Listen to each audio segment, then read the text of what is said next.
We are live now. So, good evening, esteemed faculty members and all the delegates. Thank you for joining.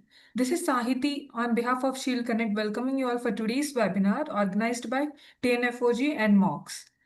It's my privilege to introduce the MOC of today's webinar, Dr. Radhika Gauri ma'am. Ma'am is Specialist Consultant in OBG and Clinical Lead ESIC Hospital, Tirunelveli. I welcome you, ma'am, and I hand over the session to you. Thank you for the kind words, Sahiti. Good evening to all respected faculties and all the delegates. We'll start this program with a prayer song. Sahiti? Yes, just a second, ma'am. Okay.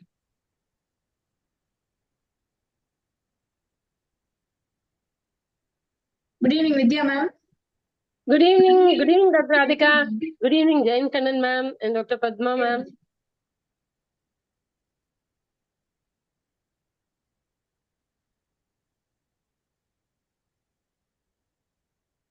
You're waiting for the prayer song, ma'am. We played. Yeah, I heard. It is not responding.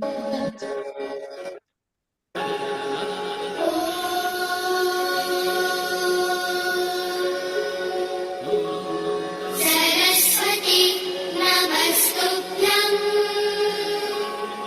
वरदे कामरूपिणि विद्यारम्भं करिष्यामि सिद्धिर्भवतु मे सदा।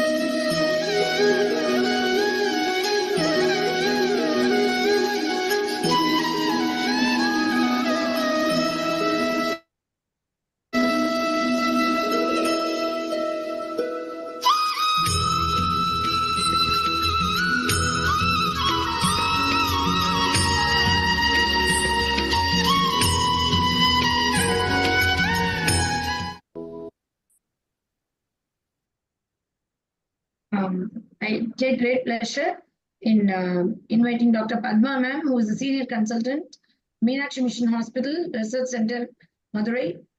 And she has done fellowship in gynae oncology from Netherlands, and she's a Senior Consultant and Head of the Department in Meenakshi Mission Hospital, laparoscopic, hysteroscopic robotic surgeon. And she's been awarded Certificate of Excellence in 2023 by the European Society of Gynae Oncology, and she's a member of European Society of Gynae Oncology, AAGL, IAGE, ISOUG, and IUGA. Thank you, Radhika. Padma ma'am. Yeah, thank you. And it's I welcome all of you to this fifth webinar, Onco webinar conducted by the TNFOG. And as the convener, I take great pleasure in inviting our president, Dr. Vidya Prabhakar. Secretary Dr. Sampath Madam is here to join, and Treasurer too. And today's chairpersons, Dr. Jayam Madam. Madam is joined in spite of her busy schedule. I think she's busy in a meeting with our president, Dr. Sunita Madam. And we have our eminent geneticist, Dr. Pradeep, who has joined today to chair the session today. And this month being Endometrial Awareness Month, I thought this would be an apt topic to talk about endometrial hyperplasia. And as gynecologist, we are not only taking care of deliveries, obstetric work and other gynec surgeries and other things, but primarily we are members who focus on primary prevention of many of the gynecological cancers.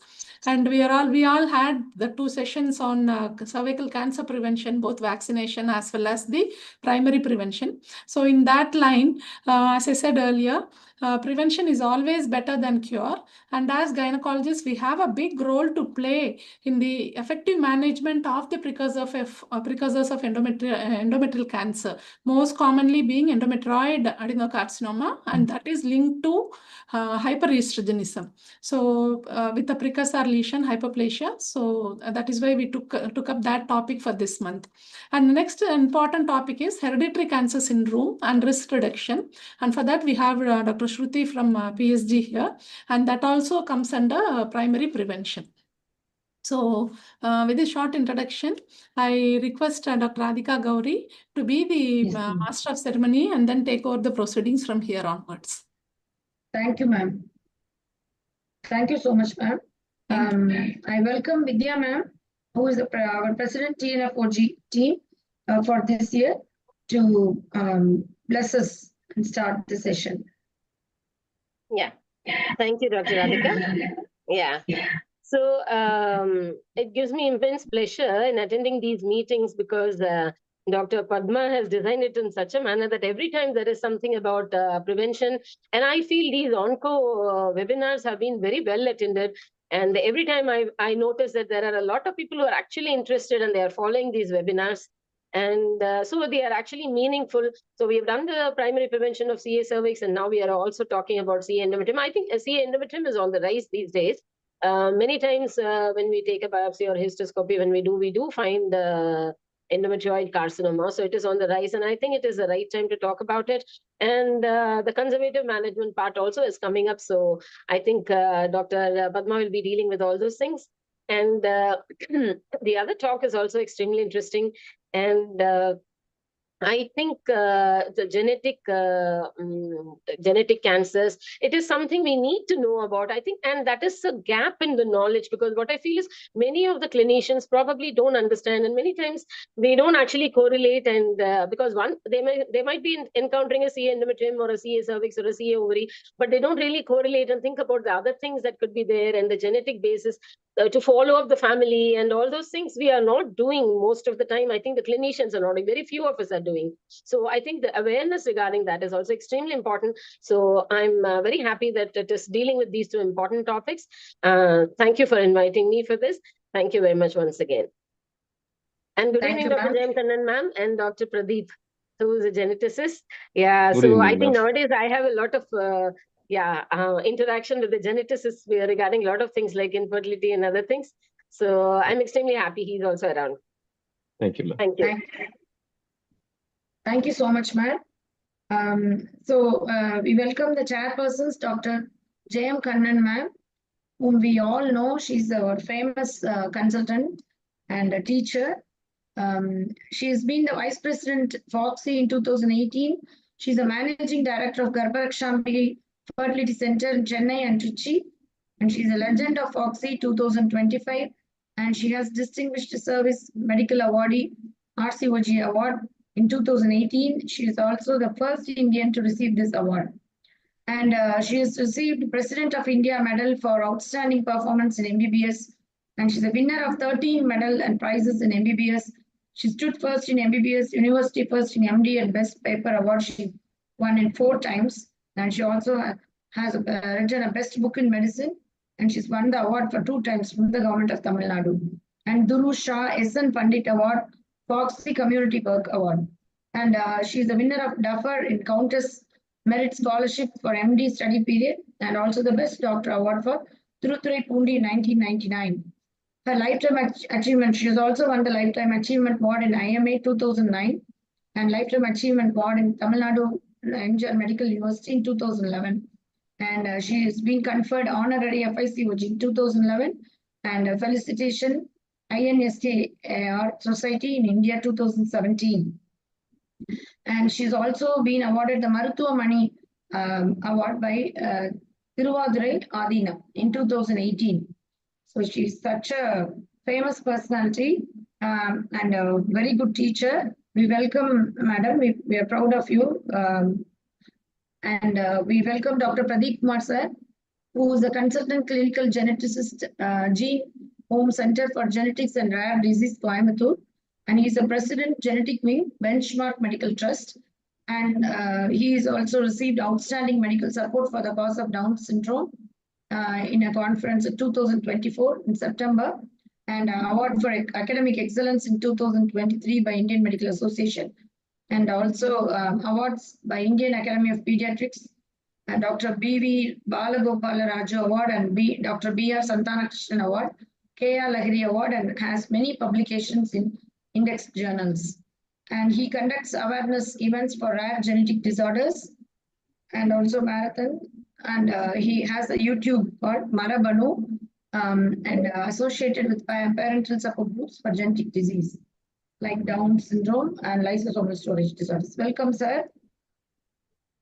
So we are eager to start the session. The first speaker is our Padma ma'am, who is a pioneer in. No, Radhika, you already introduced me. That's fine. Let me do the Yes, ma'am. screen. Start the session. Yes, ma'am. Yeah. Please.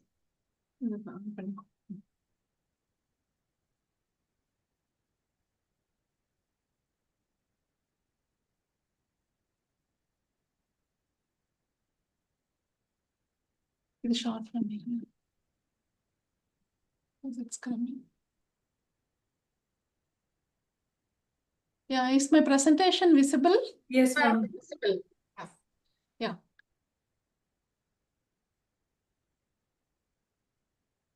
So as I said earlier, today we'll be focusing on endometrial hyperplasia management across the different age groups. So endometrial hyperplasia, we know it is just means an increase in the thickening of the endometrium, and most commonly because of a hyperestrogenic state. And we all know it is a pre-malignant condition. And initially during my student days, we used to classify endometrial hyperplasia as simple and complex, and each in turn used to have two divisions, that is with atypia and without atypia. So there were four different categories, but now the WHO has simplified it in 2015 and has just brought out with two categories, that is endometrial hyperplasia without atypia and endometrial hyperplasia with atypia, so that there can be easy reproducibility and to reduce the inter and intra-observer variations. So endometrial hyperplasia without atypia, the chance of progressing to endometrial adenocarcinoma is less than 5%. Whereas when it comes to atypical hyperplasia, it can be as high as 25 to 40%.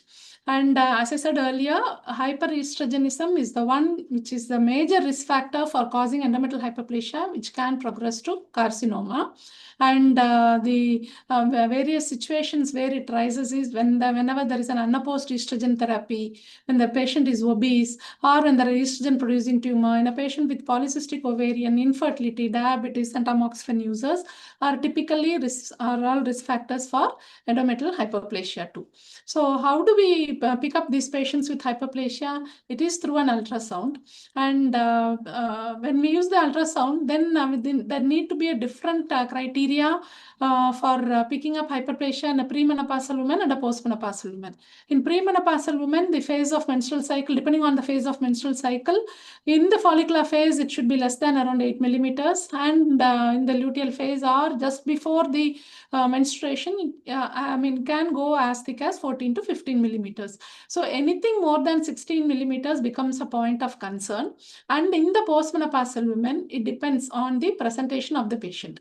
If the patient is asymptomatic and the thickness was picked up just on a routine ultrasound when she has presented herself for a health checkup or anything, then one need not worry when the thickness is less than 10 to 11 millimeters. But on the other hand, if she is presenting with postmenopausal bleeding, then we need to get worried whenever the endometrial thickness is more than 5 millimeters. So studies have clearly showed that when the endometrial thickness is less than 5 millimeters, then the chance of finding a hyperplasia and malignancy is less than 1%. And it is more than 5, then it becomes almost around 15 to 20%. So following the picking up of this increased thickness in the ultrasound, the next step or the crucial point in making the diagnosis is taking a tissue sampling for a histopathological examination. And for that, there are many ways you can do it, but commonly done methods in the OPD are a PIPL and a DNC too. But then studies have said that when we sample the endometrium with a DNC, then nearly we sample only around 50 to 60% of the endometrium, and a large surface area of the cavity may be left unsampled. And for that reason, if the sampling is not adequate, or if the patient is having a focal lesion or a polyp is suspected on an ultrasound, it is better we see the cavity with our eyes with an endoscopy and then do a guided biopsy. So the diagnostic hysteroscopy becomes important then. So these are the different ways we could do a biopsy. So in a hysteroscopy, when you are using a hysteroscopic grasper for taking the biopsy, the trick is to keep the jaws fully open and push it across the surface of the endometrial cavity, clamp it, and then pull the scope along with the grasper forceps outside together. We should not pull the grasper within the scope and then drag it, because that way the small tissue can get lost. And whatever sample we get is roughly around 10 millimeter size, and that should be enough to give a adequate report to. And this is yet another technique, the punch technique. I'll come to it shortly. So based on that, then we histopathology, then we classify it either it as endometrial hyperplasia with atypia or atypical endometrial hyperplasia. So the cornerstone, the diagnosis of hyperplasia is essentially a histopathological examination, though nowadays, in recent days, recent publications advocate the use of IHE evaluation of several biomarkers like PTEN, beta-catenin, etc. But then to overcome the increased inter-observer differences which crop in. But the use of above markers in diagnostic purposes is still debated. So now coming to the management of hyperplasia without atypia. Since, as mentioned earlier, the risk of progression to endometrial cancer is less than 5% over a long period, say even up to 20 years, and majority of the lesions will regress spontaneously during follow-up. The cornerstone is to check out for reversible risk factors, like if the patient is in a HRT, then to modify the HRT. If the patient is obese, then lifestyle modifications, etc. So most of the times they should be more than enough in bringing about a regression of the hyperplasia. But however, if the woman doesn't respond well, or if she's symptomatic with an AUB, then she may need further treatment. So now coming to HRT and endometrial hyperplasia, any woman who is on HRT and she reports any unscheduled vaginal bleeding, that needs a prompt investigation. And the PEPI trial has said that the risk of hyperplasia is more in women who are on sequential HRT. And even in this women, when the HRT is stopped and the women are treated with oral progesterone, then nearly around 95 to 96% achieve a complete regression. And it set another large observational study. It was found that the endometrial hyperplasia is more in women who are on sequential combined HRT rather than women who are on combined continuous HRT. And the hyperplasia regressed to normal endometrium when the women changed the sequential to the continuous combined HRT. So when a woman has an intact uterus, then estrogen alone should not be prescribed for HRT. And as mentioned earlier, with a sequential HRT, women who want to continue HRT, then maybe with the same sequential regimen, then probably we can go ahead and then insert an LNG IUCD as a method of protection, or if they're willing, they can be shifted on to continuous combined HRT. And if someone on continuous combined HRT is showing hyperplasia, then we need to, review their HRT and see to that we can introduce some other method of hormone replacement therapy. So then coming to the first line management of hyperplasia, it is basically progesterones. How we are going to give that differs. With an LNG IUCD, it is the most preferred method of treatment of hyperplasia because it has got a higher disease regression rate and has more favorable bleeding profiles and associated with fewer adverse reactions. And when we give oral progesterones, then it needs to be continuous to bring about a regression of the hyperplasia. And the drugs which are commonly prescribed are medroxyprogesterone in the dose of 10 to 20 milligrams per day, or norethistone 10 to 15 milligrams per day. Cyclical progesterones are not recommended and are not effective in regressing the changes in a woman who is already having hyperplasia. So how do we follow up this woman whom we have started on progesterone? The progesterone needs to be continued for a minimum of 6 months, and we do a repeat biopsy to ensure that the disease has regressed, or in some cases to check for persistence or progression of the disease. And if the patient is at and the women who are not willing to take oral progesterones, or in those whom fertility is not desired, then as a continuation of treatment, as a maintenance therapy, the LNG IUCD, which can be newly inserted or which has been inserted earlier, can be continued. And this needs to be followed up more so in women with high BMI and who are at higher risk for endometrial hyperplasia. And once the 2 consecutive biopsies are negative, then it is enough the patient reports if she has any further episodes of AUB. And now coming to the surgical management, any postmenopausal women with hyperplasia, even without atypia, one can go ahead and then do a hysterectomy with bilateral salpingo-oophorectomy. Whereas in a premenopausal women, when there are other associated indications for hysterectomy, then we can go ahead. Bilateral salpingectomy can be combined, and the decision to remove the ovaries can be individualized. Laparoscopic approach is safe and is preferable, but one word of caution is one should never try to do an endometrial ablation when a patient has hyperplasia, because the intrauterine adhesions which subsequently form can interfere with the further sampling of the cavity. If at all any progression of the disease, it can go unnoticed. So now coming to the other thing, that is atypical hyperplasia. Atypical hyperplasia, many of the times when you do a hysterectomy for an atypical hyperplasia and send the specimen for a histopathology, the final pathology report comes as well-differentiated adenocarcinoma. So there is a problem there. There is poor intra-observer and inter-observer agreement between atypical hyperplasia and well-differentiated adenocarcinoma. So similarly is a situation for the grading of the tumor also. That is little difficult for the pathologist in differentiating between grade 1 and grade 2 tumors at times. And so when the fertility sparing approach is thought about for a woman with suspicious grade 1 and grade 2 endometrial carcinoma, then one needs to be absolutely sure it is only a grade 1. And for that, if need be, we can even take a second opinion for an experienced oncopathologist. So how do we manage atypical hyperplasia? Atypical hyperplasia, as mentioned earlier, the risk of progression is nearly around 25 to 40%. And because of that, the treatment is essentially surgical, a total hysterectomy with a bilateral salpingo-oophorectomy. And this is indicated for yet another reason, because of the risk of the underlying malignancy or the progression of cancer, as mentioned earlier.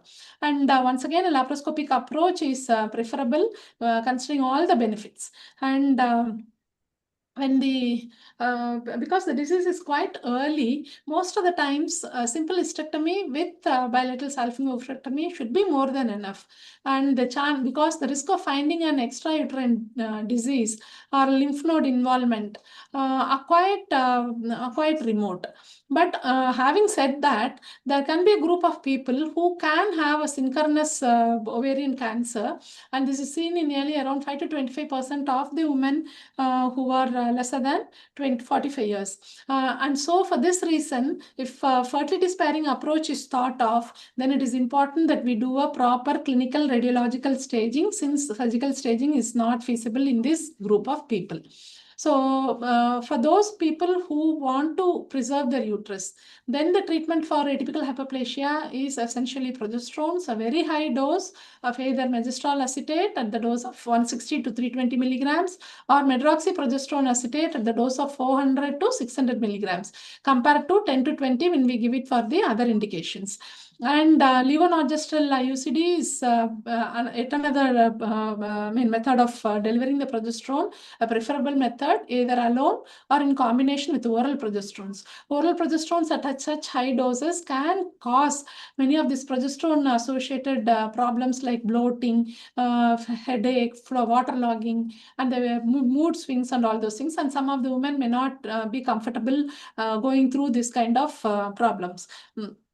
And most of the studies with this treatment have shown a median regression time of around 4 to 6 months. And once the regression is documented, then we need to continue the therapy for a period of at least 6 to 12 months for a complete response. And if complete response is not achieved by 12 months, then probably we can extend the treatment for another 3 months, but it should not exceed more than 15 months. And if at any time there is no the response is not adequate, even after 6 months of therapy, then we need to relook into the management aspect, whether we need to continue with the fertility sparing treatment at all. And how do we assess the response? Then we need to do a repeat biopsies, and for a complete response it is referred to as a negative biopsy in histopathology. And studies have shown that high dose oral progesterone and levonorgestrel intrauterine IUCD device demonstrate a complete response in nearly around 70 to 75% of the patients. But on the other hand, when we combine it with a hysteroscopic resection along with progesterone therapy, then the response rate, complete response rate is as high as 90 to 95%. And along with that, the lifestyle modifications like weight control and other things are also essentially a part of the management for atypical hyperplasia. So now coming to this the surgical management, that is resection, Mazan et al. As early as 2005 have suggested a 3-step hysteroscopic resection of focal endometrial adenomatoid adenocarcinoma.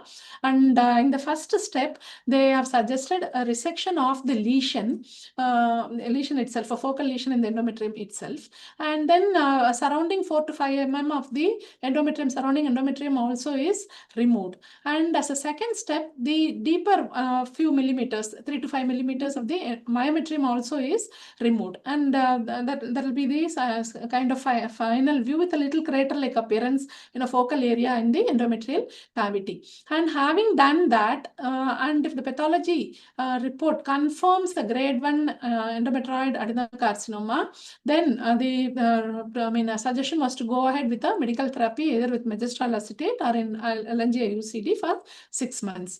This is yet another study recently published in 2019 where the authors had suggested 2 different kinds of hysteroscopic management for hyperplasia and endometrial carcinoma.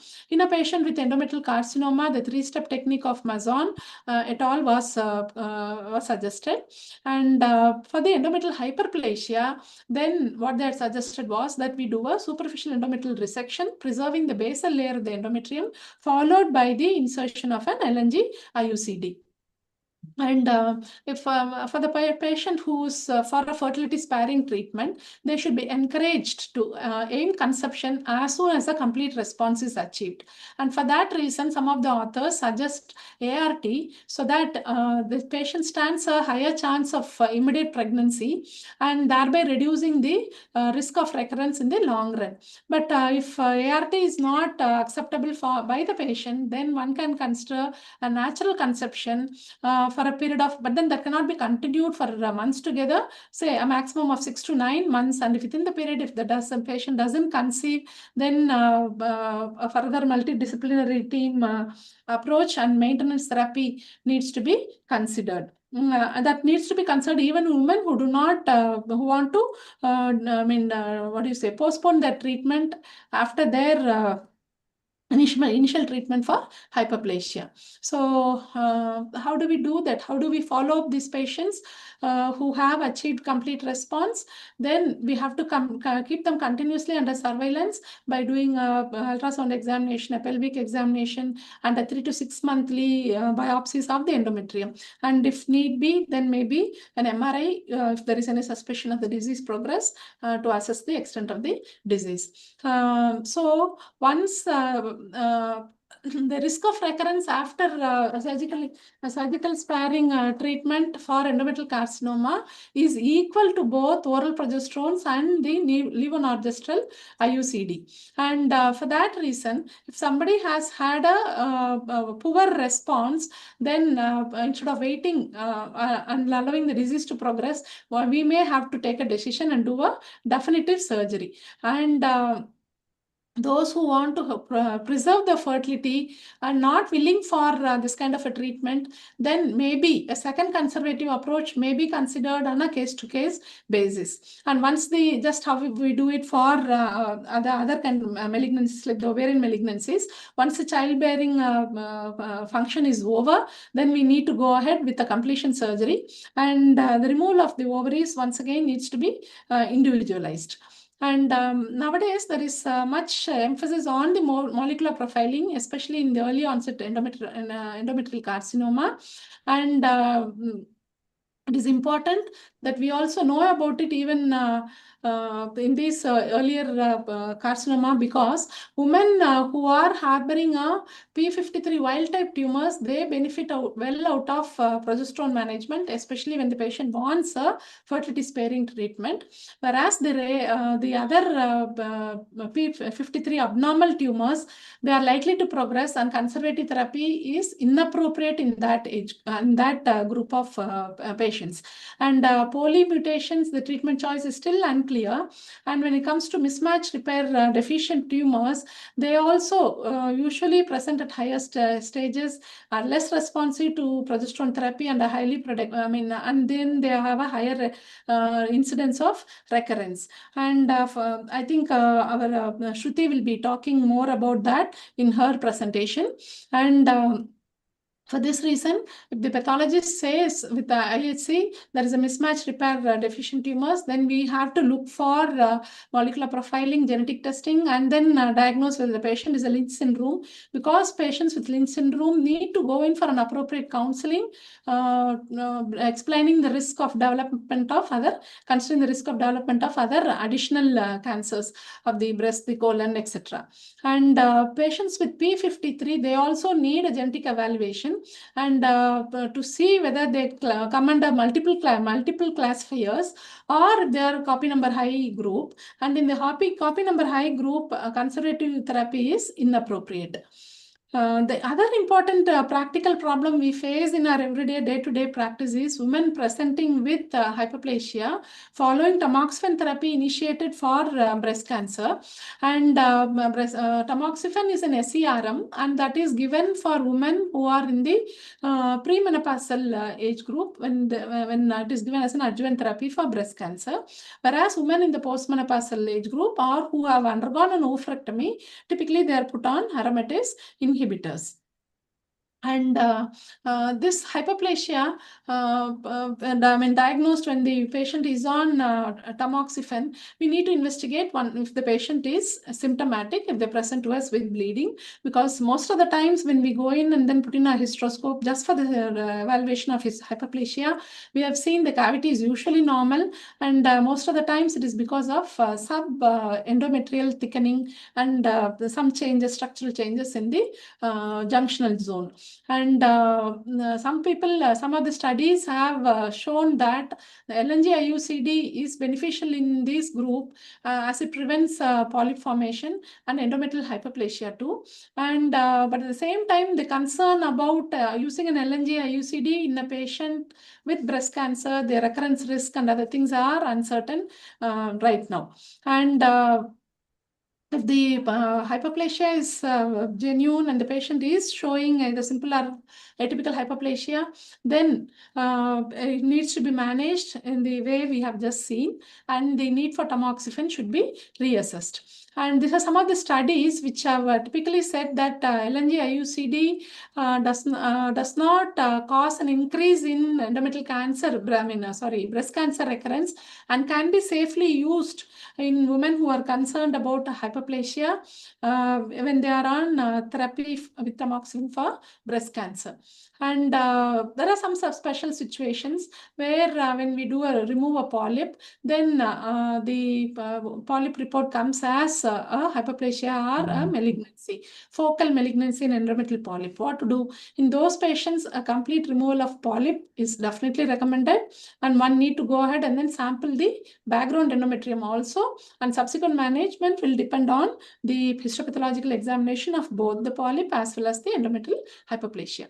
So coming to, I just have put in 1 or 2 cases so that we'll understand how much all this theory which I've spoken so far is applicable in the clinical practice. These are 2 cases which we managed recently in our department. Here is a 33-year-old young lady, Nalli Gravida, PCO with a BMI of 40. Presented to us in Feb 23 with irregular cycles. Ultrasound showed a thick endometrium with increased vascularity of around 19 mm. And we went ahead with a hysteroscopy and endometrial biopsy in February 23, which showed a complex hyperplasia without atypia. And since the couple was separated, the husband was abroad and she was here, we went ahead and did an UCD insertion along with Lupride depot for managing the irregular bleed in a better way. And subsequently, we continued doing sampling of the endometrium every 6 months, and there was an adequate regression of the hyperplasia. Though it was simple, it became proliferative in the subsequent biopsies. And a year later, the couple were planning a pregnancy. So this is a video we had done during the surveillance, wherein with the IUCD in situ, we are going and then doing a sampling of the endometrium. One need not have to remove the Mirena coil to do a sampling of the endometrium because it's a little expensive. And for that reason, we can have the IUCD in situ, choose the place where you want to biopsy, sample the endometrium there adequately. And this can be done either with a mechanical grasper. And since we have MHTR in our hospital, the True Clear system, we are using it for the sampling. And in August, the couple tried 3 cycles of natural cycle, and then it did not click. And so ICSI was suggested because there's some amount of male factor also there, but that too failed. And this is a typical case scenario in our everyday practice, which we see. And following treatment for almost a year, now the couple want to have a break. And so once again, we are in the process of surveillance and in the process of keeping the disease under control. Now we did a repeat hysteroscopy followed by an IUCD insertion on the 10th of this month, June. So this is how it was when we went in with the hysteroscope now. And I just wanted to focus here. See, the normal endometrium, it shows the glandular openings and all, whereas the hyperplasia, it is more, pale, and you can't see the gland openings there. So that's the difference. In the same patient, we are having focal areas of hyperplasia and normal looking endometrium. So in these situations, we have to sample the endometrium properly, the hyperplastic areas, and rule out whether there is any worsening of the disease, and then subsequently manage the patient accordingly. So this is yet another case and another interesting one. A 36-year-old, she was having a heavy menstrual bleeding, and then she was taking consultation and was getting treated elsewhere. And the MRI, she came to us with an MRI report done outside, that is 1 year ago, with an ovarian mass. And then the radiologist has opined it as query torsion ovary, and the treating gynecologist had put her on high dose of progesterones, and she wasn't responding to that. And with this scenario, when she came to us, the ultrasound showed around 8 to 10 centimeter mass in the right adnexia, and we went ahead and did an MRI. And this time also, the size of the lesion had increased from about 5 to 6 centimeters 1 year ago to around 8 centimeters now. And the endometrial thickness also was quite high, and the tumor marker which we had sent inhibin B was quite high. And this is the MRI picture, which we had done now in June 2025 at Nixel Mass, and that is how the picture is looking like in the MRI. And this is the report of hers, the report which she had of the MRI which she had undergone in August 2024. And because the endometrial thickness was quite high, we went in with a hysteroscopy and we did a visual curettage, and the report came luckily for her as simple hyperplasia without atypia. And she was taken up for a definitive surgery a week later. And this time we went in with a laparoscopy, did a right oophorectomy, and sent the ovary for frozen section. And it turned out to be a granulosa cell tumor. And we proceeded with the staging, completed the staging with a bilateral pelvic lymphadenectomy and a parietic lymphadenectomy. This is the hysteroscopic picture. And I want the people who are logged in to appreciate the thickness. The tumor, the cavity is lined by endometrium, which is quite thick and little edematous too, vascularity here and there. And as we are going in with the MHTR, that is the hysteroscopic morcellator, the soft tissue probe we are using here, and you can see how much thick the endometrium is and how it is getting lifted off as we are doing the procedure. We start with the posterior wall, resect out all the endometrium in the posterior wall, and then go ahead in a clockwise fashion, sample both the lateral walls and then the anterior wall and finally the fundus. This is what we call it as visual DNC. We are curating the endometrium thoroughly, all the walls without leaving any area unsampled. So this was the intro pictures of the patient. So this is a little summary in the form of a flow chart. So with an office hysteroscopy, if an endometrial biopsy shows atypical hyperplasia or endometrial carcinoma, then depending on the patient's requirements for preserving fertility, one can go ahead with a total hysterectomy with a bilateral salfinger oophorectomy or staging as a need be. And if the patient wants fertility sparing treatment, then we can go ahead with a hysteroscopic tumor resection. And if it's a focal tumor, a 3-step method. And if it's a diffuse tumor, I just shown you this visual DNC, remove the sample, endometrium completely, subjected to histopathological evaluation, and based on the stage, grade of the tumor, either as G1 or G2. If it is G1, then yes, we can definitely go ahead with a fertility sparing treatment following either a LNG IUCD or high dose of megestrol acetate, and definitely a genetic counseling. And during the follow-up, the patient needs to be sampled, the endometrium needs to be sampled every 3 months. And if there's no progression of the disease, well and good, she continues to have her uterus and goes ahead after a period of around 6 to 12 months for fertility therapy. Or if there is at any time there is progression of the disease or there is poor response, then we need to go ahead and then do a completion surgery. And patient needs to understand that if the fertility sparing treatment is not the standard of care for a woman who is early stage endometrial carcinoma, that needs to be reiterated. And as soon as the childbearing function is over, then she needs to go ahead and have a completion surgery. And I got all this from the these are the guidelines which have gone through for preparation of this talk. And thank you for the patient hearing. Thank you, ma'am. Thank you. It's a wonderful talk, ma'am. Thank you, Radhika. Thank you, ma'am. Good evening, Revati, ma'am. Good evening. Good evening. Padma, excellent talk. I couldn't attend the earlier part because of the net problem. But one thing I want to know is the cutoff of the endometrium when on tamoxifen or when the patient is on hormone therapy. It is not the same for all, isn't it? So what is the level you suggest? So a patient who is, what do you say? You mean in the, postmenopausal? Perimenopausal age group. Of course, with bleeding, that's different. With or without bleeding. Or when she is without bleeding, if she is on tamoxifen, when should you go for a biopsy? Or is there any limit or cutoff for the endometrial thickness? And when she's on hormone therapy, a cutoff, what is it like? For a patient with tamoxifen, the suggestion is that we evaluate the patient only when they are symptomatic. When they come with any bleeding and other things, then definitely we'll have to investigate. Or if the patient is concerned, they say a cutoff may be more than 5 to 6 mm. But most of the times, and the endometrium is likely to be thick when we follow up the patients, and most of the times there is no lesion when we go in with a hysteroscope. And for that lesion, the recommendation is we investigate the patient only when the patient is symptomatic, when the patient is on tamoxifen. But as per menopause guidelines, use of tamoxifen, it is 8 mm is the cutoff. More than that, even they are asymptomatic, we have to investigate.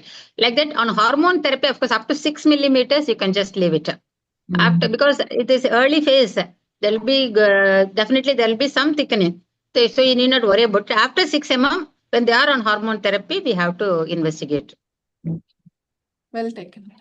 Thank you. Thank you. And when you're talking about the progesterone, I just reminded of my case in Dr. Leal's unit long back, 30, 40 years ago. She was not fit for surgery, obese, diabetes, hypertension, everything. So that patient, she had endometrial hyperplasia, early first stage carcinoma, something like that, I believe. We gave just injection Proluton depot, and she became very well. Her hyperplasia disappeared and she was almost cured, you can say. So progesterone is really doing a magic in endometrial hyperplasia. Yeah. But even that is one form of giving progesterone, madam. But nowadays we don't prefer Depo-Provera for long period. Yeah. Those days we had only that. So nowadays we have LNG UCD, which is very good. Yeah. Without any of the And there is another question somebody has asked, without any risk factor, somebody. Yes, ma'am. There's one in chat. Without any risk factors, any cutoff of endometrium in perimenopausal bleeding. Yeah. Perimenopausal woman, no bleeding. I had just showed it in my presentation. See, it depends on the menstrual cycle. When the woman in the what do you say, in the follicular phase, anything more than 8 to 10 mm. She is telling postmenopausal. Postmenopausal, huh? Okay. Perimenopausal, ma'am. 40 to 50, yes, ma'am. Yeah, so when the patient is in the secretory phase, then an endometrial thickness of more than 15, 16, then it's a point of concern. But in the postmenopausal period, if it depends on two things. One is the patient's symptoms. If the patient is having bleeding, then any thickness more than 5 mm, the chance of finding malignancy is very high. But on the other hand, in an asymptomatic patient, then a thickness of more than, as madam had said, 8 to 10 mm, then it becomes a point of concern. Then we need to check it. And also, anybody, even after they bleed, if they still have, if it is thickened, when they have a period, they say 10 to 15 days, and then we do a scan. At that time, it's like 12 or even 9, 10 millimeter. I think we need to consider, isn't it, ma'am? If with other risk factors. If they have bled for 10 days, and then still they have thickened endometrium, definitely we have to go. Yeah, agreed. Completely agreed. Yeah, completely agreed. See, as a clinician, yes. Whenever we have a suspicion that the patient's general condition and situation is like that there is a possibility of hyperplasia pregnancy, we should have no qualms in just taking an endometrial sampling. Yes, a PIPPL sampling in the OPD is such a simple procedure. Just after we can always do a PIPPL. And I just want to share this concern of mine. Many a times patients come and ask, do we have to do an DNC and then have the endometrial sampling before hysterectomy? But I sincerely feel, and it is our protocol here, that we sample the endometrium for every patient who undergoes hysterectomy. Because this is a minor procedure. Doing a sample is a minor procedure, and the patient doesn't even have to get admitted. And once we know that there is no malignancy, then if the patient is wanting minimal access surgery, we can always do it without any problem only. Because if suppose the patient comes with a 20 weeks fibroid and we have to go and they are requesting for a minimal access surgery, we have to remove the sample by morcellation. And if there's some malignancy sitting Okay, there, okay. then definitely there's spillage of cells and other concern. So I think all of us should practice it. Yes, yes. I Yes, think ma'am. the point is well taken. Knowing the histopathology is very, very important before you plan a surgery. Yes, ma'am. Recently, we had a patient who was not sampled. I mean, straight away they went for a hysterectomy, and then some other hospital, and they came for leave actually. But then she was not looking well at all, so we admitted her. And then when we did a CT, we found out she had extensive metastasis. Very, very sad actually. It was done by a general surgeon in some peripheral hospital. But it has happened again, time and again. They remove by laparoscopy, and then they don't bother to do a histology. So I think the FOGSI also needs to spread the word. Even the surgeons should know whether they're doing it different, but they have to make sure they take a biopsy before they do, because treatment differs, isn't it? Now, one of my junior doctor asked me, one patient has had for AUB endometrial biopsy plus endometrial hyperplasia, atypical endometrial hyperplasia 1 year ago. Yes, Then she ma'am. didn't have any problem. Now she has come back with bleeding. Should I repeat the biopsy and go for hysterectomy or straight away go for hysterectomy? You have to repeat the biopsy. I think it will be That's fun. what I said. That she has to record the symptoms. Symptom record, that means some pathology must have occurred. It might have progressed also. So we have to. We have just a cutoff at our hospital is 6 months. If they just leave, come back after 6 months, we repeat the biopsy. Exactly. That is a take home. Yes. Do we do 6 months once hysteroscopy guided biopsy? Yes, ma'am. Padma, should we do every 6 months hysteroscopy guided biopsy when Mirena is in situ? Yeah, that's the guideline. If you don't want to disturb the Marina, then better we do a hysteroscopic guided biopsy, because I just showed you, in spite of so much of treatment, that patient has patchy areas of hyperplasia, endometrium, and we have to sample it adequately. Yes. Hello, Dr. Padma. Can I say something? Dr. Veena here. Sure. Welcome. Hi. About this tamoxifen, we do get a lot of referrals from medical oncologists over here, the thick kitty. They keep doing ultrasonogram. So in an asymptomatic patient, we don't need to do anything. Tamoxifen causes, subendometrial stromal edema. So ET will look thick on ultrasonogram. So only when they have AUB, we need to address, do a invasive procedure like EB or whatever. That's all. I mean, tamoxifen therapy is not like other hormones, like patients on HRT or something. It's a different scenario altogether. Tamoxifen has a specific thing. Okay. That's all. Very, very nice talk, Dr. Padma. I really enjoyed. Thank you. Hello, Padma. Thank you so one more much. question. Yeah, ma'am. Padma, Yeah, ma'am. I have put it in the chat box. Actually, when we do the basal study for infertility, we come across the endometrium thick, 7 centimeters, 7 millimeter, 8 millimeter, like that. What will you do that time? And the ischemic phase, you said, no? How long it lasts? Madam, it depends. Like, say, in the immediate, in the immediate premenstrual phase, if the thickness is more than 15, 16, that is what the literature says that we need to investigate. But as just now, as Dr. Radhika had pointed out, somebody has been bleeding for quite some time. And by the time she reaches us and we find an endometrial thickness after 10 days bleed, if the endometrial thickness is still around, 8 to 10 mm, then definitely the patient needs biopsy. So No, I am asking about the day 2. Day 2 endometrium, regular cycles. On the day 2, the endometrium is thick. So we have a dilemma whether to start an ovulation induction or not. So what we have to do in those situations? What is the recommendation? Patient is such a kind, like she's having a PCO, or if she's obese patient, then definitely there is nothing wrong in taking a sampling, madam. Even day 2 samples are acceptable. We have to rule out hyperplasia, that's all. Okay. So after that, after the report, we have to start them on ovulation induction. Yeah. They can come the next cycle and then get it done. Okay. We even plan a premenstrual DNC if the patient is a chronic That's what we are doing, but is there any other recommendation? We can do it, madam. Many a times we have done when the patient is having bleeding also. So that way we decrease the bleeding and we have material for sampling. Okay.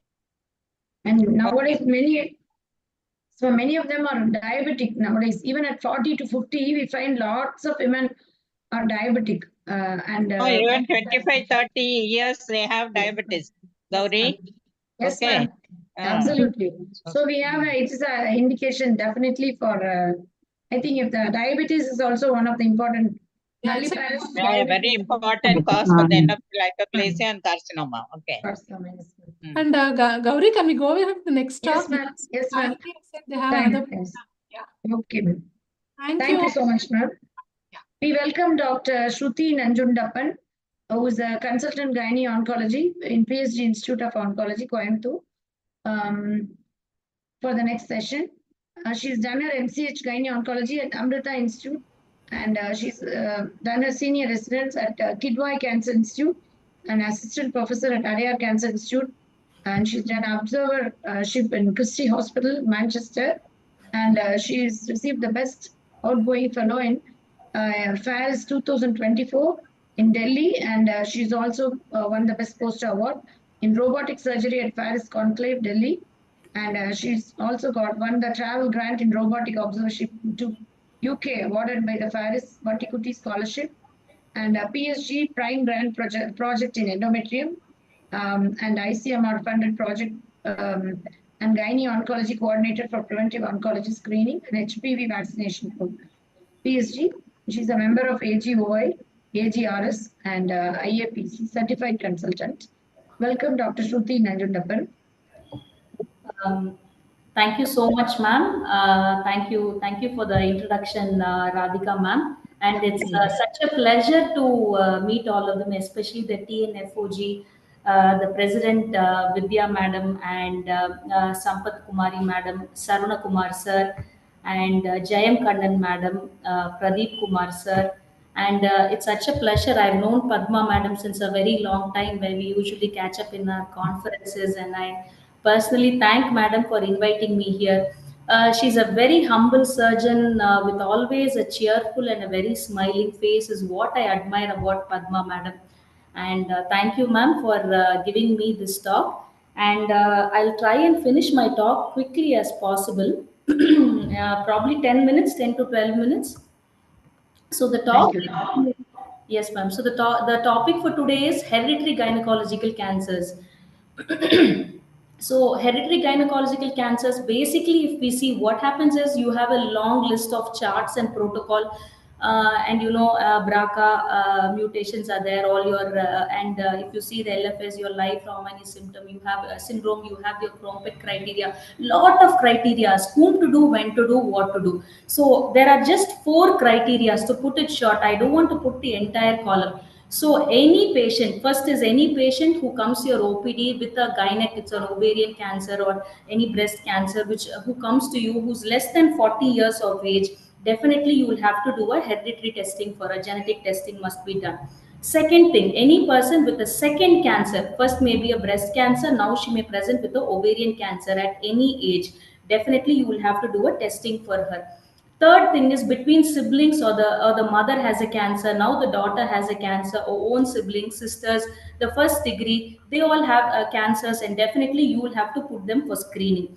The fourth thing is Ashkenazi Jews, but we don't see that commonly. So these are the 3 criterias where we will have to do a compulsory genetic testing.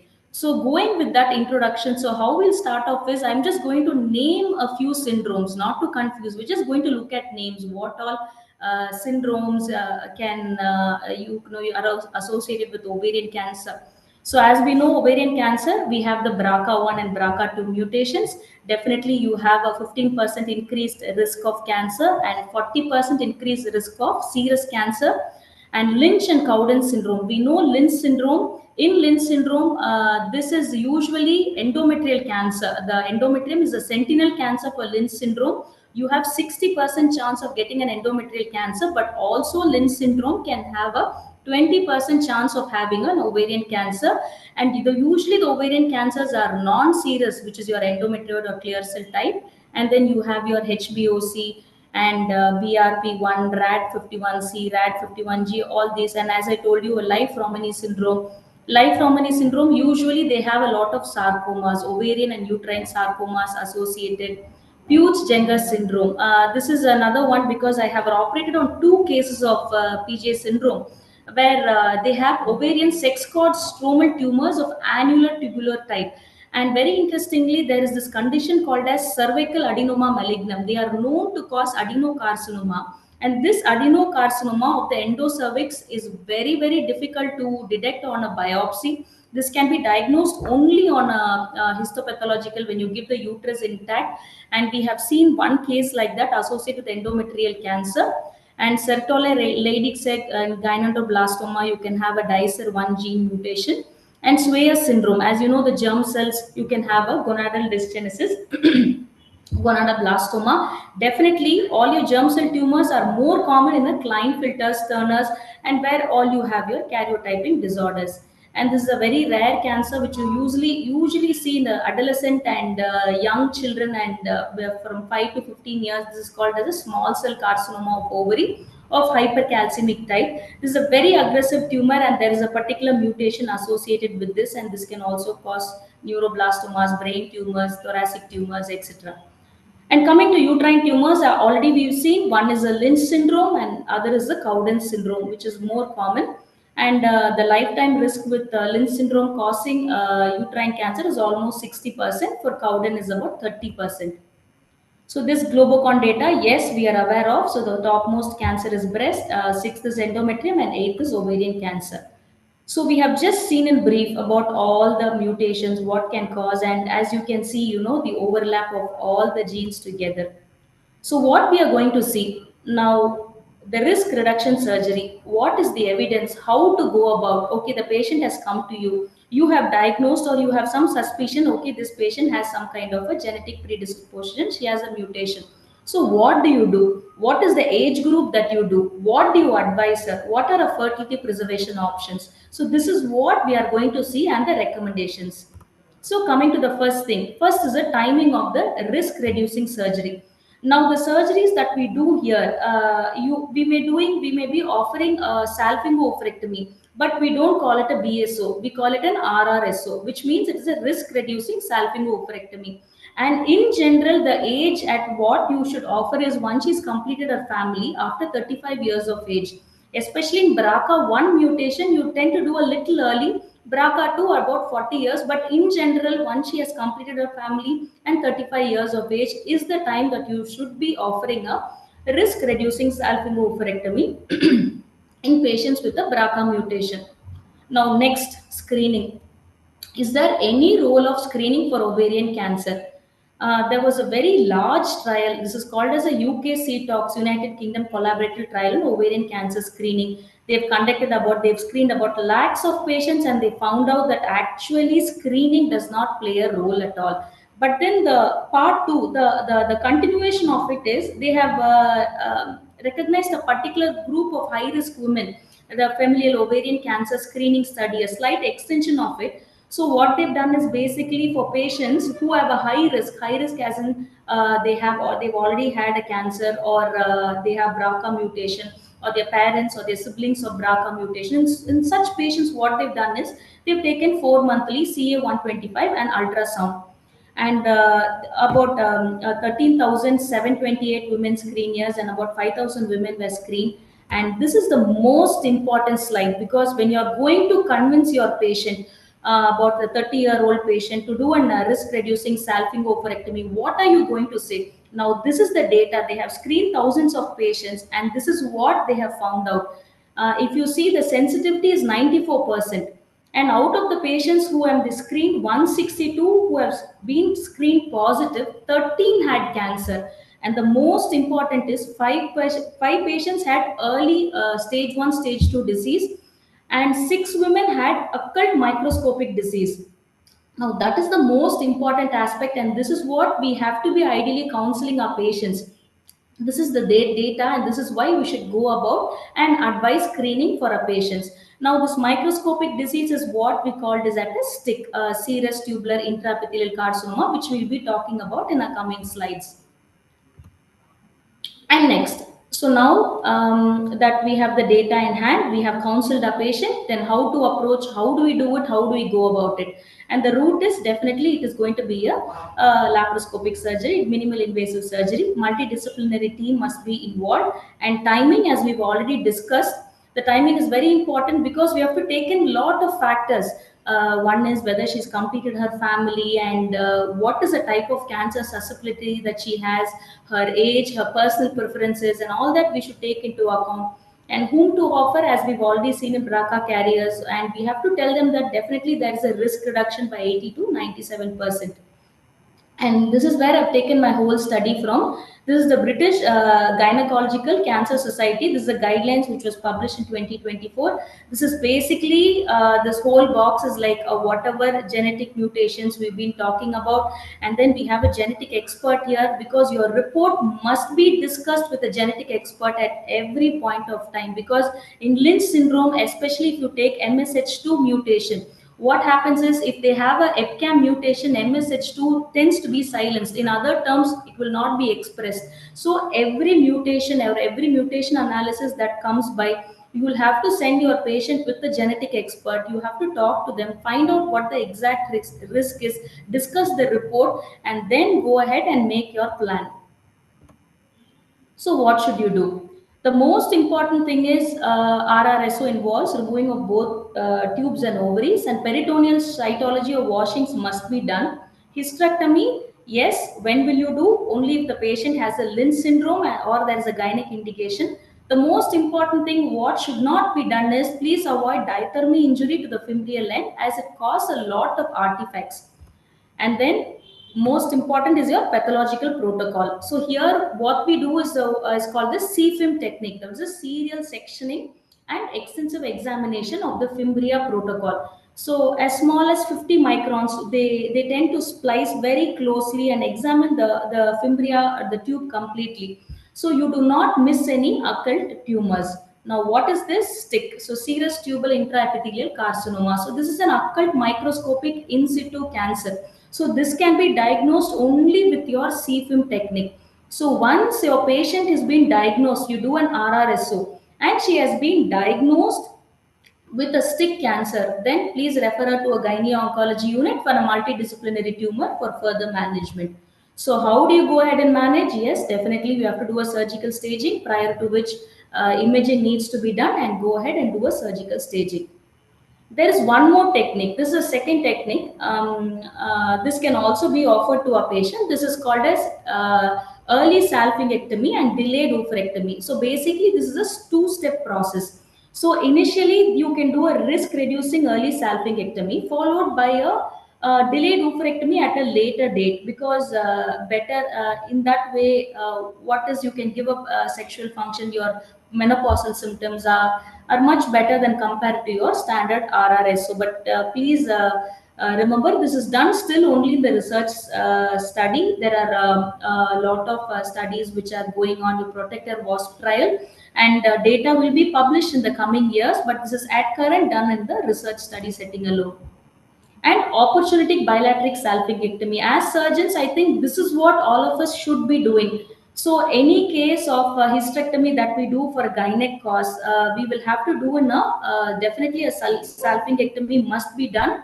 And the next thing is, along with salpingectomy, even when you do a puerperal sterilization, because now I think with the advent of infertility and IVF going up, I don't think the thing of tubal recanalization is coming down now. So talk to your patient and tell them, and better to do a complete salpingectomy is what they have proposed.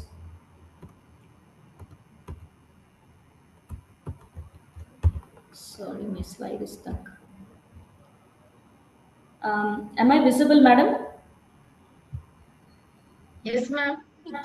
Sorry, sorry. Yeah, it's here. Come.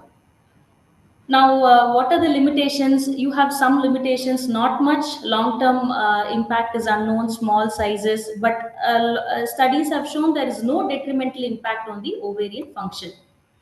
You do have alternative non-surgical prophylaxis, low dose OCP, definitely yes, because the risk of ovarian cancer is 50% less in BRCA1 mutation, 60% in BRCA mutation patients. Definitely, radiotherapy, ablation of ovaries, another option. GnRH for ovarian suppression in breast patients undergoing chemotherapy, and overcoming the need for a hysterectomy. So then there are drugs which you substitute, like the selective estrogen receptor modifiers like the bezodoxifene and estradiol. These are all upcoming drugs which possibly exert the protects the endometrium and with no harmful effect on the breast. But these are all new drugs and definitely not the standard of treatment for now. So multidisciplinary approach is what we'll have to remember. No one size fits all. It is impossible because every woman is different. We will have to take in individual risk factors, personal accounts, what she needs, and all implications and complications must be explained before we go ahead and doing a risk reducing salpingo-oophorectomy or a hysterectomy. Now recommendations. So having discussed all, so these are our recommendations. I'm just going to summarize whatever that we've said. So in general, there is no role of ovarian screening in the general population, but there is a role of screening in high risk women. That is what the UK FOG study was all about. And the next thing is surgery. Definitely risk reducing surgery is got a definitive role in BRCA 1 and 2 patients. And then when it should be carried out is once the family is complete. Next, patients with Lynch syndrome, definitely we will have to offer hysterectomy along with the RRSO once their family is complete. And then this two-stage surgery, as we discussed about, it's still done in a research context only. An opportunistic bilateral salpingorectomy must be considered as a time of intra-abdominal surgery or part of their sterilization. And any women with any cancer with a total lifetime risk of 5% of cancer must be offered RRSO. And every patient who goes for RRSO or surgery must be also seen by a multidisciplinary team. Why is because once they have a stick in place, so they need to be referred, they should be familiarized with the whole process, what they are going to do, and if stick is found, they should be referred to a MDT, the multidisciplinary tumor board, for further options, following which they will have to do imaging and followed by a staging surgery. Hello. And to rule out stick, we definitely need to do a pathological CFIM protocol technique. And the use of HRT can be used safely in patients with like Lynch syndrome where they do not have a risk of breast cancer. It is not contraindicated, but where they have a personal risk of cancer, hormonal replacement therapy is to be avoided. And then coming to the last part of the slide is reproductive considerations. So we've actually completed our entire talk. So we've seen whom to screen. So how do we counsel, what surgery, how do we go about, and what we do. And definitely we will have to give out these options. I'm not going into the details, but definitely IVF we'll have to talk. And a patient with germ cell ovary or tumor ovary comes to you, and so fertility preservation surgery, whenever you go for fertility preservation surgery, it is better to have a REI is a reproductive endocrinologist infertility consultation. So you can send them, they'll hardly take about 2 weeks to do embryo cryopreservation, and then they can come back for a definitive surgery followed by chemotherapy if required. Then pre-implantation genetic testing for BRCA patients, and definitely gestational carrier is an option. Finally, adoption is also an option. So this is the NCCN guidelines which is available for the patients. This is a booklet which is there in 2025 guidelines. NCCN is there. So this is exclusively for the patient. This is basically a Q&A section where they've asked about questions, what to do, how to go about. This is available in the NCCN website itself. So having come to the end of the session, so again I thank everyone. Hello. Shruti, we have lost you. Hello?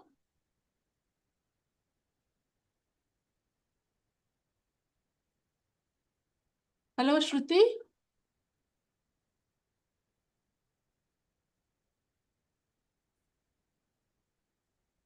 I think we lost. Yes.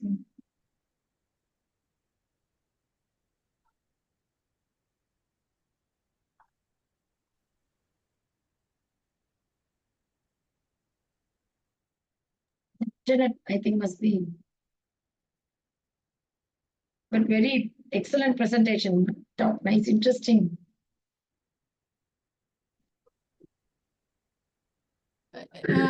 Yeah, I think we have lost Dr. Pradeep. Yes, Hello. ma'am. Yeah. Yes, ma'am. Yes, ma'am. Have any inputs? Yes, ma'am. Dr. Shruti brought out everything very nicely. The clear indications. As the younger the age group, we have to consider genetic testing and bilateral tumors, two primary tumors, or any rare tumors, family clustering, all the indications for genetic evaluation. But ovarian cancer, see, germline cancers constitutes about 10% of the cancers. Amongst 10 patients, one can have germline, that is hereditary cancer. But in case of ovarian cancers, it is up to 20-25%. So it is like more than two patients can have germline mutations. That means it is not only that patient has an additional risk of any other cancer later, or even the siblings, their offsprings, even the parents, if they are old enough, they may have significant risk of cancers if they are carriers of the mutation. As Dr. Shruti told, if we do a genetic evaluation, she's back. If you do a genetic evaluation, you fix up a genetic mutation, you can do the surveillance part in that particular patient, surveillance protocol for that particular patient, and you extend the genetic screening for the at-risk family members. So they will be screened, and if there is any risk factor that their carrier status is being confirmed, they can also be put into surveillance. So you are not only preventing a secondary cancer from for this patient, but also the extended family members. Now the therapeutic options are coming up based on the mutations of the genes also. The treatment options are planned by the oncologist now. So this is restricted to germline cancers for hereditary. But in case of even the biopsy samples, if you do a genetic mutation, you find out some mutations will be amenable for some treatment. This is pharmacogenomics. So that also, in that way also, not only the biopsy sample, that is for treatment, but germline testing is needed to identify whether there is a risk of secondary cancer in the same individual or in the family members, so that we can prevent the same in the families. Dr. Shruti, please take over. Yeah, sorry. I'm so sorry. My system got conked off. I didn't realize I was running out of charge. Anyway, that was the end of my slide. So after which is a thank you slide. So I think it got switched off after the NCCN, madam. Was that the last slide? Yeah, Yes, you Okay. showed a reference That slide. is my, yes, ma'am. That is my thank you slide. So anyway, Thank you. so I'm very happy, madam, to be presenting here today. And yes, as Dr. Pradeep was explaining to you, it's basically all a team effort. The entire team must be there, especially in hereditary cancers, because it is a very delicate thing. We will tell you the practical problem when it comes. So the mother has breast cancer, who's been diagnosed at 40 years or 35 years of age. Now she's got two daughters, one in 10th standard and one in 6th standard. So she comes to you and says, madam இது மாதிரி எனக்கு breast cancer இருக்கு, இது மாதிரி ஏன் குழந்தைங்களுக்கும் வருமா, what do I do? It's a very practical question. So how do we go about it?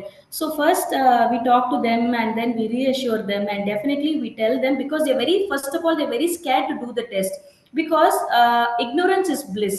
As far as you don't know you have a BRCA mutation, you are happy, your children, it doesn't run in the family, at least one problem is solved. But having known it, and then all the consequences of that. So basically you need to have your counselor here, your hereditary expert, your surgeon, your medical oncologist, everybody together, and tell them that, see, we will do a BRCA, but this is your risk, and essentially we need to do all these testing, because initially they were all expensive. Now a germline BRCA mutation hardly costs about 6,000 rupees. So they're actually, they're very, very cost effective nowadays. 6,000 rupees, 5,500. The cost is being brought down so much, and every day you have a lot of initially there was only like one or two centers which have offered. Now a lot of people have started coming in. 6,000 rupees is the cost. So what you should basically tell them is, do a BRCA testing, do a genetic testing for two reasons. The first reason is to find out if you're a BRCA positive patient. If that is the case, you will have to, screen the opposite, like Angelina Jolie did. She was a BRCA. She's a typical example of a BRCA1 mutation. So she did what? Risk-reducing bilateral mastectomy and a bilateral salpingo-oophorectomy. So this is what I think basically we should understand. And once her children, she has it, the only reason that we should do is find out if her children has, so that we can put them on a screening technique, tell them that this, you have this, not necessarily you will get cancer, but put them on a screening protocol, ask them to complete the family, reassure them, and once they've completed the family, you can definitely offer all these risk reducing surgeries for them. So this is one of the practical problems which we usually see, and with proper counseling and reassurance, I think, and very very important is follow up is something is very important with these patients. And I think most of my patients come back to us and they are on a routine follow up. So that is the most common scenarios which we face when we talk about hereditary cancers. Yeah. So to add on to that, this is exactly, ma'am. The thing is, if the daughters are old enough, they see the mother undergoing all this pain, they will come forward and advise us or ask us to do the testing, and they will get it done. If they are old enough, they are taking care of their family, they will do that. The sensitive issue is when the mother is a young mother and there are young children for whom the parents have to decide. So that is the situation where they will be in a big dilemma. And most importantly, in these situations, we take a call that we look into the manifestation of the cancer or the mutation when it will manifest based on the index patient, mother's mutation. So if it is BRCA, definitely 21 years is more than 21 years is enough. That is what they would have said. And for other tumors, they say the onset, 10 years before the onset, at least we should have some idea about it. Most importantly, the most sensitive thing here is if you test BRCA mutation in the children, we have seen so many families where when they enter the marriage, this becomes an issue. She may be a carrier. She will not get the disease for her entire life. But this one decides the marriage of the girl also. So all these has to be taken into, of course, BRCA, we are not going to do prenatal diagnosis, but this is a big issue when they come into marriage life. So sometimes we say you can wait a bit, do later if in case BRCA, only if BRCA is found. If TP53, you can expect childhood cancer itself. So for TP53 and all, we don't wait. We do it immediately for the family members. And regarding the second one, ma'am, regarding the testing, there are so many labs. Equally, we are getting so many variants of uncertain significance and doubtful results. So it depends on the lab also to get the results. So and the coverage of the testing also is very, very important. BRCA, they say they do it at in a lower price, but again, sequencing alone they will do. It will cover out only 90%. So deletion duplication, MLPA, another 5 to 10% has also to be covered when we do genetic testing. It's better we talk to the family regarding testing, counsel them enough, and we make a right choice of genetic testing and the lab to get better results. Yeah, sure. Because Thank you, ma'am. Thank Sorry, you. doctors, we are running short of time. Much. I request Radhika ma'am to take over. Hello. Yes, ma'am. Is it Yes, Shahiti? thank you so. Yes, Padma ma'am, please. Is it Shahiti? Yes, Sahiti. Sahiti was the one. I think And the she time said we have another Zoom at the same. yeah. Thank Yeah. you so much, ma'am. It was a very nice presentation from Shruti and nice inputs and then discussion going on here. But I think for time constraint, we have to hand over the same platform for another program. I think Shahiti is reminding us about that. Yes, So ma'am. Very sorry, Pradeep sir and Dr. Shruti ma'am, but wonderful discussion. Thank you so much. Thank you, ma'am. Thanks a lot. Thank you, Dr. Suthi. Thank you, ma'am. Thank you, ma'am. Padma ma'am, thank you so much for organizing a Thanks a lot. wonderful program. Thank you. ma'am. thank you. It was a pleasure to have you all on today's board. And a special thanks to Shruti, Pradeep sir, and today's other chairperson, Jayam madam, and all the senior people, Dr. Revati madam, Anglakshi madam, who all have joined. And wish you all a nice evening. Yeah. Our pleasure, ma'am. Thank you, ma'am. Another meeting, ma'am. We will have another meeting and we'll invite them definitely for more discussion on this one. Definitely. The most